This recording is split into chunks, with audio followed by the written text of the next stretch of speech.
world has a universal law that we abide by. You see, the dealer lives on, but the kid dies in the drive-by. The kid's desperate to do good, but there's a lock on the right door. So he's forced to go left with the 38 and rob a liquor store.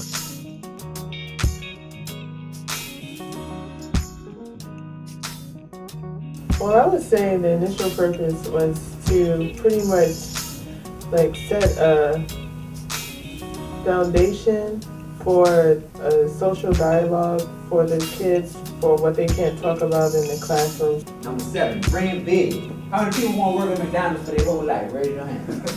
Raise your hand. Don't be shy. Raise your hand. He thought about it. Anybody? Nah, man. The Wake Up Project is a two-part forum promoting education and literacy through the use of hip-hop and arts. High school students in Columbus, Mississippi were joined by hip-hop artists, entrepreneurs, and community leaders in various workshops focused on the perceptions of manhood, the need for self-love, qualities for success, and the value of a college education. First of all, I think the idea and the concept is absolutely amazing. Arts and literacy are, two things that should go hand in hand. To do an event like this where you're reaching kids directly, face to face, where there's no middleman in the way, and I get to reach them directly and impart some of my wisdom and my knowledge on them and just my energy that I know I give off on them, I think that's a blessing. Music is poetry, and we sort of saw this as a way we can use music as a tool to kind of try to build around those things that generations, the older generation is, why aren't they reading? Why aren't their test scores up? Where's their critical thinking? Well, we got to meet them where they are. If you can bridge the gap with art, i.e. hip-hop, dance, whatever it might be, with encouraging young people to have to get a better education or value having an education, if that's what it takes to entice them to do what they got to do, hey, why fight it?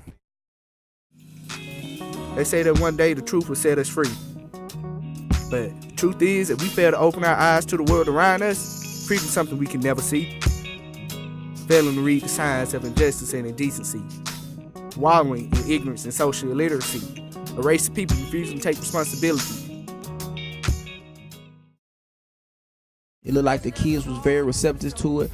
The structure of the classes that they had, myself and D1 participated with a males class called Successful, Standing Still or Moving Forward. I need everybody in here to go to college, man. Like straight up. I need y'all to. What y'all think about college, my man? How y'all think college is? Good. Huh? Y'all think it's good, but I'm saying, what you think? You think class work hard? It's a ticket to be successful. Yeah, it works. It is. It works for some people. Put it like it. You said it works for some people? Yeah, for some people. Some people it don't? Some people. I'm gonna tell you right. Yeah, because how I feel like college is just a step above high school education. College, how I feel is you can get education anywhere. It doesn't just have to be college. But as it relates to society, it allows you to have a certain kind of a conversation. It gets you in doors that without having it, you wouldn't get into. We had a brief discussion about hip-hop in one of the workshops. And in all honesty, hip-hop is about love, peace, and having fun. And anything outside of that tends to be more of a distraction than actually a progression of the movement. I need everybody to do this, put an L in the sky for love. L in the sky for love. We're going to say it all together on 3. 1, 2, 3, love. 1, 2, 3, love. 1, 2, 3, love. It's the difference between just taking medicine. If you're young and you gotta take an aspirin, it's so nasty, you gotta take it with water, and you're I don't want to take this.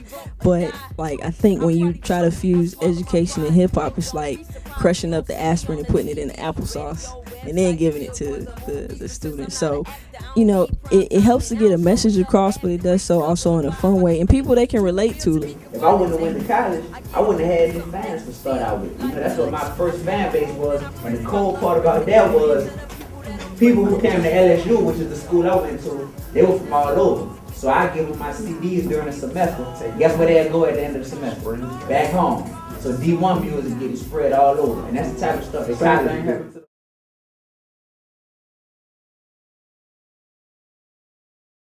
I'm not shy about saying I want to be famous. I want the attention. I want the limelight because I know that the limelight make people look to it, and they all drawn to it. You know, all I want to do is make people look. Because what I'm going to give them is that brain food. I'm going to feed their mind in a positive way. Right now, everybody they're looking to is like just giving them negativity, to where they think that that's normal, you know? Dream shatters the mirror that is reflected back to what they create in us, and we can create different models, paradigms, and understandings ourselves. So I would say, if in your videos you can have not only women shaking their behind, but displaying the intellectual acuity that they possess that allows them to do something different than shake their behind. The virgin, she'll meet a baller who wants to do nothing but score. And 2 blocks to go to war with no earthly idea what the hell they fight for.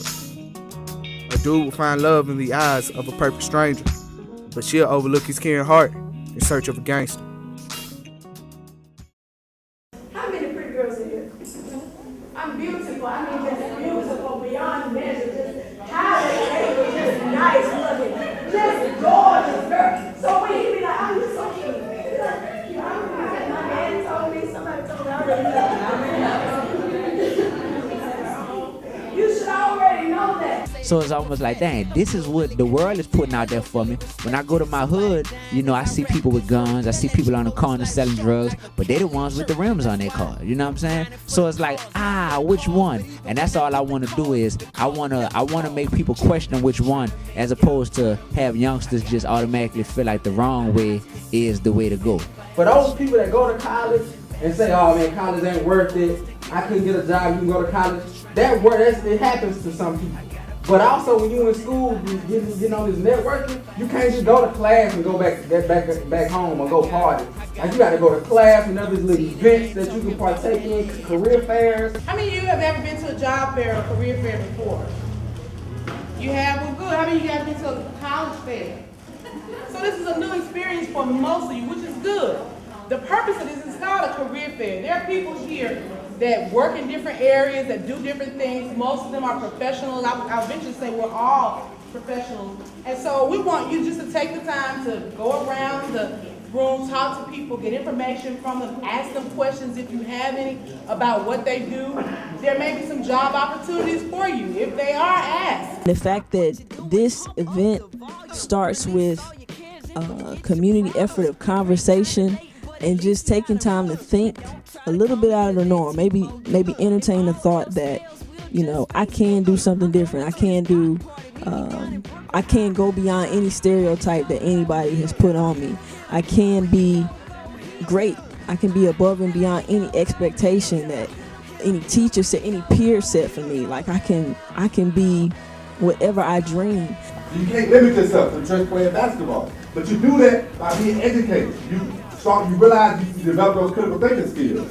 And you don't be ashamed of that. Don't let anybody, don't try to hide that. That's not embarrassing. You guys should be competing with each other to get the best grades.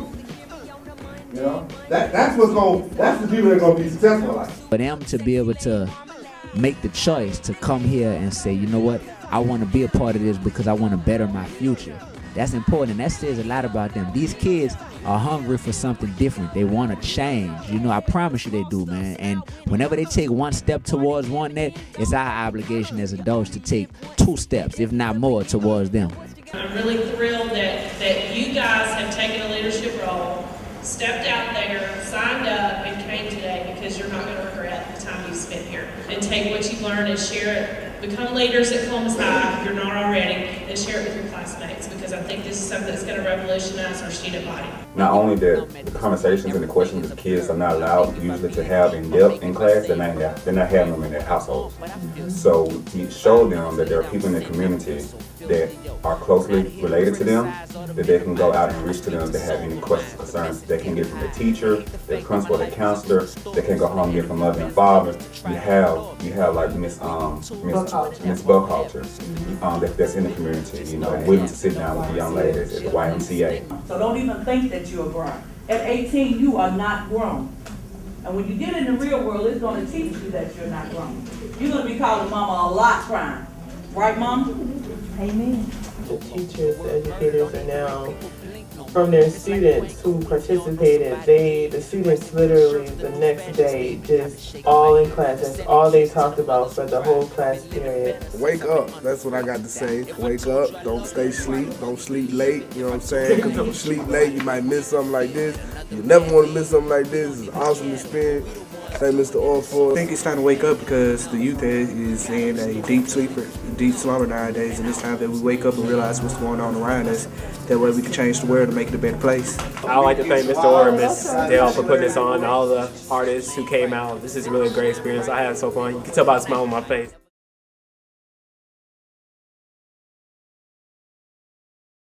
How many of you guys ever worked on a resume? How many of you know what a resume is? Okay, well good.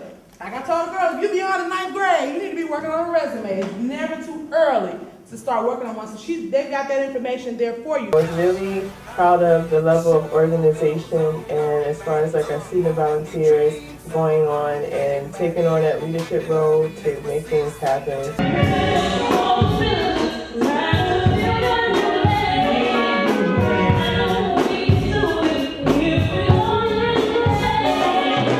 The Wake Up Project's Power of Literacy and Arts concert, a collaboration of student performers and hip-hop artists, was a representation of the impact of reading and literacy on producing quality art. The Wake Up Project. This is like an hour and a half before showtime, and it's been a wow experience working with these students. All right.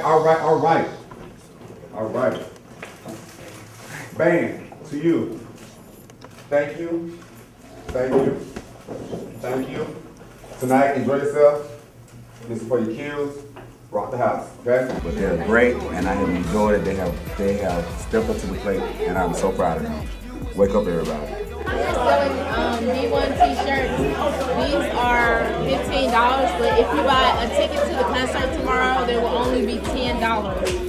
He's a good inspirational rapper, so you guys better come.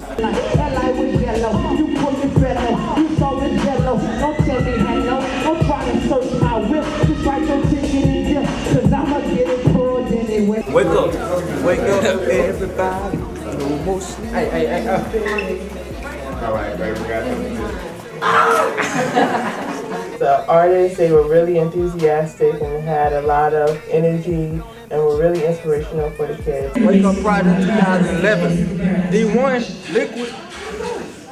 One man army, man. I'm in the building right now. There's a lot of people with the one woman army. One woman army. You know, my man got the one man army on. Know he represents. You know what I'm saying?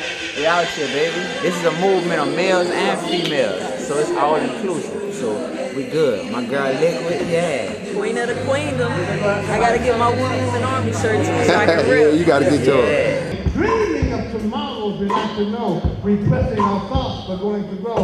The heart and soul are not involved. I know chatter becomes reality or problems going solved. All the young talent here has been wonderful. I'm telling you, I'm so glad I came here. I don't know what to do. So I think it went well for our first time. Wake Up Project Band, Jamal Wilson, Jalen Barry, Solomon Strong, Ron Houston, Antonio Gordon. Talk about the project a little bit. Yeah, of course, man. It's been a great project.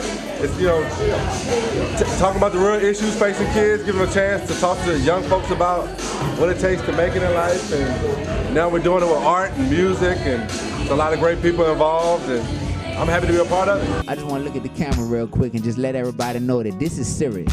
This is real life, and I'm passionate about this. It's not a marketing scheme. This is not something that we doing to just pass time because we're bored. You know what I'm saying? No, we're really serious about this. And hopefully, if this whole project changed one kid's life and made them turn the right way or say, you know what, I'm gonna ignore that negativity and I'm gonna try to be a light for my community and for my family and for my culture, then job well done. So right now I'm proclaiming that it's time that we strive to change the law that the universe survives and work for the inspiring story that the big movie screens provides and fulfill and use all that built up potential that the God has placed deep down inside. So when it's time for that final scene where we're all about to die, Only an inspiring cinematic masterpiece will flash right before our eyes. And then we'll finally meet our Father. He'll embrace us, overlook every single flaw. Simply because right here, right now, we decide to change the universal law.